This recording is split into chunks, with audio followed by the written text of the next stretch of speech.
Salim dan juga Arif Harun yang mengemudi bahagian tengah menyukarkan setiap pemain Pahang untuk menjaringkan gol. 4 minit berselang, minit ke-11, Syarif Ishak mengembirakan penyokong-penyokong Lions di Darul Makmur dengan jaringan yang dibantu juga dengan kedudukan Ros Faizul juga menjadi persoalan.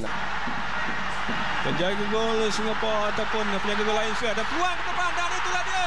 Gol penyamaan di saat akhir oleh Azamuddin. Sekali lagi sejarah tercipta di Stadium Darul Makmur apabila Pahang melakukan sebagaimana yang saya katakan ketika bertemu dengan Selangor, Terengganu dan juga Singapura, dan sudah pastilah Azamuddin Akil kita memilih sebagai pemain terbaik perlawanan pada malam ini, Richard. Itu saya katakan pekan, saya tidak menafikan kewibawaan pemain ini. Saya tahu beliau boleh melakukan dan inilah kelebihan pengalaman beliau memang peranan penting. Usaha beliau terhasil, segala mungkin yang beliau lakukan sepanjang 90 minit terhasil. Azamuddin Akil di Stadium Darul Makmur ini sudah saya katakan seolah-olah inilah situasi, inilah keadaan yang memang dinanti-nantikan kerana Pahang dapat menjaringkan gol dalam saat akhir sewaktu permainan hanya